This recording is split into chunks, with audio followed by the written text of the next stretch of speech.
কিছু আস্তিক মানুষ বলে এই ইউনিভার্স সৃষ্টিকর্তা সৃষ্টি করেছেন।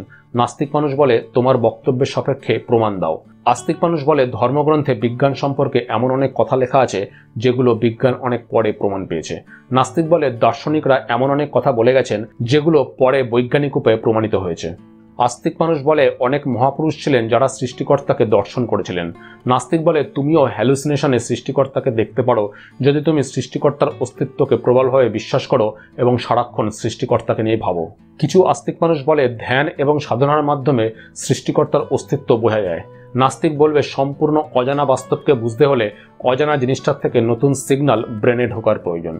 আস্তিক মানুষ বলে পৃথিবীতে এমন অনেক আশ্চর্য ঘটনা ঘটে যেগুলোর ব্যাখ্যা বিজ্ঞান এখনো দিতে পারেনি। নাস্তিক বলে বিজ্ঞানের ব্যাখ্যা না দিতে পারাতে সৃষ্টিকর্তার অস্তিত্ব প্রমাণিত হয় না। এটা একটা লজিক্যাল ফ্যালাসি। এই লজিক্যাল ফ্যালাসিটার নাম গড অব দ্য গ্যাপস। যেখানেই উত্তর নেই সেখানেই গডকে বসিয়ে দেওয়া। আস্তিক মানুষ বলে অনেক বড় বড় সায়েন্টিস্ট সৃষ্টিকর্তার অস্তিত্বে বিশ্বাস করতেন।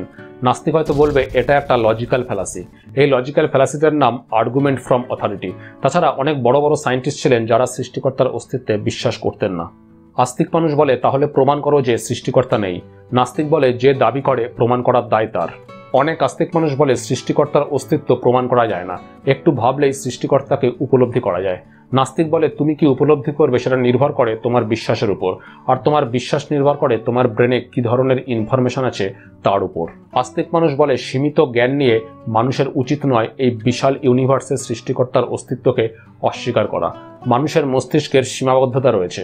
নাস্তিক বলে সীমিত জ্ঞান নিয়ে মানুষের তৈরি লজিক্যাল ফ্যালাসিগুলোকে খণ্ডন করা সম্ভব, কিন্তু সীমিত জ্ঞান নিয়ে এই বিশাল ইউনিভার্সের সৃষ্টিকর্তা আছে কি নেই এই সম্পর্কে কোনো ধারণা করা মানুষের মতো ক্ষুদ্র প্রাণীর পক্ষে সম্ভব নয়। মানুষের মস্তিষ্কের সীমাবদ্ধতার বাইরের এই নন টেস্টেবল, নন ফলসিফিয়েবল কনসেপ্টের কারণেই ধর্ম নিয়ে ভেদাভেদি, হত্যালীলা, দেশভাগ, ধর্ম নিয়ে ব্যবসা, আরও কত কিছু।